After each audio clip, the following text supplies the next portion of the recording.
Hello guys, आज के इस वीडियो में हम लोग रीजनिंग के क्वेश्चंस देखेंगे और ये क्वेश्चंस ऐसे पैटर्न पर बेस्ड है जो हर एक एग्ज़ाम में, चाहे एसएससी का एग्ज़ाम हो, रेलवे का एग्ज़ाम हो या फिर स्टेट या डिफेंस लेवल का किसी तरह का एग्ज़ाम हो, इस तरह के क्वेश्चन आपको हर शिफ्ट में देखने को मिलते हैं। तो चलिए शुरुआत करते हैं इस वीडियो की और देखते हैं पहला क्वेश्चन क्या है। देखिए, क्वेश्चन है कि ऑर्थोपेडिशियन का संबंध हड्डियों से है और डर्मेटोलॉजिस्ट का संबंध त्वचा से है, तो नियेनोटोलॉजिस्ट का संबंध किससे है? ठीक है, नियेनोटोलॉजिस्ट का संबंध किससे होता है ये बताना है। तो आप हो सकता है कि पहले इसका नाम सुने हो, ऑर्थोपेडिशियन या डर्मेटोलॉजिस्ट, इन सब का नाम सुने होंगे। नहीं सुने हैं तो ज़रूर एक बार समझ लीजिए। और ये तो बिल्कुल नया ही है, यानी कि मुझे नहीं लगता कि जल्दी से किसी ने इस नाम को सुना होगा कभी।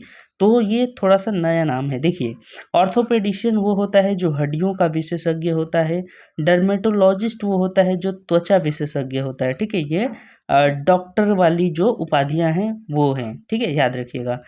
उसी तरह नियोनेटोलॉजिस्ट जो होता है, ये बच्चों के जो स्पेशलिस्ट होते हैं, वो होते हैं, यानी कि शिशुओं, ठीक है? इसका तो सही आंसर क्या होगा? शिशुओं इसका करेक्ट आंसर है। तो याद रख लीजिएगा कि नियोनेटोलॉजिस्ट जो होते हैं, वो शिशुओं से संबंधित होते हैं, ठीक है? चलिए, तो अगला क्वेश्चन पर हम लोग चलते हैं। अगला क्वेश्चन देखिए,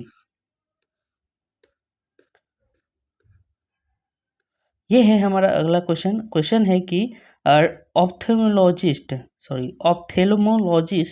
का संबंध आँख से है, तो उसी प्रकार ऑन्कोलॉजिस्ट का संबंध किससे है? ठीक है, तो ऑप्थेल्मोलॉजिस्ट जो होता है, ये किससे आँख से संबंधित हो, यानी आँख की बीमारियों का देख रेख कौन करता है? ऑप्थेल्मोलॉजिस्ट, ठीक है? तो अब बताना है कि ऑन्कोलॉजिस्ट कौन होते हैं। तो ऑन्कोलॉजिस्ट जो होते हैं, वो कैंसर विशेषज्ञ होते हैं, यानी कि कैंसर की ये चिकित्सा करते हैं, ठीक है? तो याद रखिएगा कि ऑन्कोलॉजिस्ट किससे संबंधित है? तो कैंसर से संबंधित है, ठीक है? तो अगला क्वेश्चन पे अब बढ़ते हैं और जानते हैं कि अगला क्वेश्चन जो है क्या है। देखिए, ये क्वेश्चन जीडी में पूछा हुआ है और क्वेश्चन था कि हाइड्रोफोबिया का संबंध अगर पानी से है, तो एक्रोफोबिया का संबंध किससे है? ठीक है, एक्रोफोबिया, क्या आपने ये नाम पहले सुना था? सुने होंगे तो ज़रूर आपने इसका आंसर सही दे दिए होंगे, और या फिर आप यहाँ पे भी चारों ऑप्शन में से बता सकते हैं कि कौन सही हो सकता है, ठीक है? तो फोबिया जो होता है, वो ऊंचाई की डर से, ठीक है? ऊंचाई को देखकर जिनको डर लगता है, उन्हें एक्रोफोबिया कहते हैं, ठीक है? तो एक्रोफोबिया किससे संबंधित है? ऊंचाई की डर से। तो इसका सही आंसर क्या हो जाएगा? ऊंचाई, करेक्ट। इसको याद कर लीजिएगा अच्छे से, ये आपको हो सकता है कि आपके शिफ्ट में भी आ जाए, ठीक है? चलिए, अगला क्वेश्चन देख लेते हैं। अगला क्वेश्चन पूछा था किस एग्जाम में, अच्छा ये भी जीडी का ही है। तो देखिए, इसमें पूछा था कि सुधार संशोधन का सुधार से वही संबंध है जो निष्कासन का डैश से संबंध है, यानी कि निष्कासन का संबंध किससे है? संशोधन मतलब क्या होता है? सुधार करना, ओके? तो उसी तरह पूछ रहा है कि निष्कासन मतलब देखिए, सराहना करना होता है, निर्वासन होता है, या विस्मयादिबोधक होता है, या फिर संवेदनात्मक होता है। क्या होता है इन चारों में? तो निष्कासन मतलब ही होता है निकाल देना, ठीक है? तो निकाल देना किसका सही जो है पर्यायवाची हो सकता है? निर्वासन का। निर्वासन का मतलब ही होता है निकाल देना, ठीक है?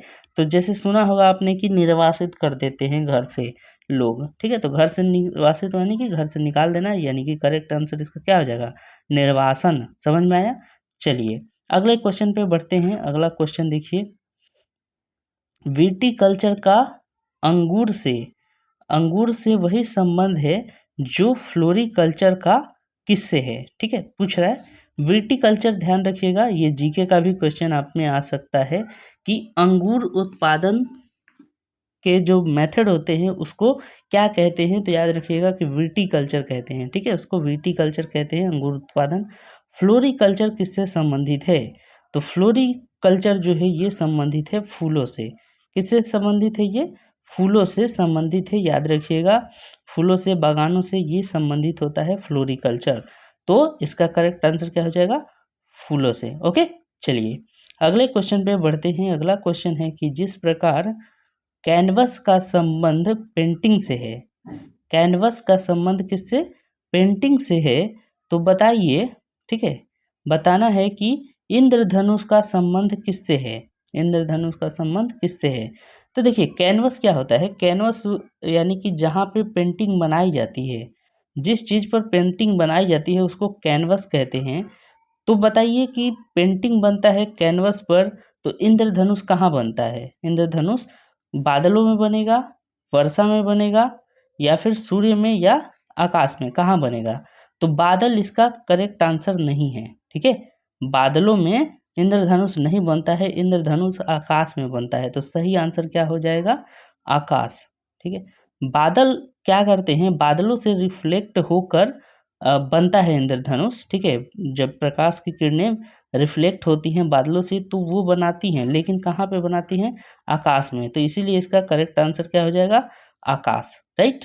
चलिए अगले क्वेश्चन पे बढ़ते हैं। अब कहता है कि ये क्वेश्चन कि जिस प्रकार हिरणी का संबंध बारहसिंघा से है, उसी प्रकार रानी मधुमक्खी का संबंध किससे है? तो अगर आप बारहसिंघा का मतलब जानते होंगे तो फिर ये एकदम इजी क्वेश्चन था। अगर आप मतलब समझते होंगे तो, ठीक है। तो बारहसिंघा और हिरणी में क्या अंतर होता है? तो देखिए हिरणी जो होती है या हिरण जिसको कहते हैं, ये होती है स्त्रीलिंग, ठीक है। और बारहसिंघा जो है पुल्लिंग होता है। तो यहाँ पे भी वही मतलब है कि रानी जो मधुमक्खी होती है ये भी क्या है? स्त्रीलिंग होती है, फीमेल। और इसका पुल्लिंग फिर क्या होगा? पुल्लिंग ना तो हंस होगा, ना बछड़ा होगा, और ना ही मक्खी होगी। इसका हो जाएगा नर मधुमक्खी, ठीक है। रानी मधुमक्खी का पुल्लिंग नर मधुमक्खी, और हिरणी का पुल्लिंग बारहसिंघा। तो ये क्वेश्चन आपको हो सकता है कि और भी कई बार देखने को मिले, क्योंकि ये एक अच्छा क्वेश्चन है। हिंदी का भी ये क्वेश्चन बन सकता है कि हिरणी का पुल्लिंग क्या होगा, ठीक है। तो चलिए अब हम लोग बढ़ते हैं अगले क्वेश्चन की ओर। अगला क्वेश्चन देखिए। अगला क्वेश्चन है कि जिस प्रकार मधुमेह का संबंध इंसुलिन से है, उसी प्रकार एनीमिया का संबंध किससे है? तो बताइए एनीमिया के बारे में आपने सुना है क्या कभी? जी, अगर सुने होंगे या फिर पढ़े होंगे जीके में तो भी आप इसका आंसर दे पाएंगे। मधुमेह मतलब होता है शुगर, तो शुगर की बीमारी किससे होती है? इंसुलिन की कमी से। इंसुलिन जब हमारे शरीर में कम हो जाता है तो हमें शुगर हो जाती है। और एनीमिया फिर कब होती है? जब हमारे शरीर में आयरन की कमी हो जाती है, ठीक है। जब हमारे शरीर में किसकी कमी हो जाएगी? आयरन की कमी हो जाएगी। तो सॉरी आयरन नहीं, खून की कमी, सॉरी खून की कमी होती है तो एनीमिया नामक बीमारी हो जाती है। आयरन एक्चुअली जो होता है वो आयरन की कमी भी कमी से खून कम बनते हैं शरीर में, ठीक है। अगर आयरन की कमी है तो खून कम बनेंगे, और खून कम बनेगा तो फिर हमें एनीमिया रोग हो जाएगा, ठीक है। तो इसका करेक्ट आंसर क्या हो जाएगा? रक्त, ठीक है। याद रखिएगा कि खून की कमी से एनीमिया रोग होता है, राइट। चलिए अब आगे बढ़ते हैं। तो ये सीरीज यहीं पे ख़त्म होता है दोस्तों, और आगे कुछ और वीडियोस आएंगे जो कि आपके रीजनिंग में काफ़ी हेल्प करेंगे, और इस तरह का कंटेंट लाया जाएगा जो आपको बहुत ही फ़ायदा पहुंचाएंगे। तो इसके लिए आप बस चैनल को सब्सक्राइब कर लें और चैनल से जुड़ जाएं, क्योंकि आने वाले दिनों में और भी बेहतरीन वीडियोज आपको मिलने वाले हैं, ठीक है।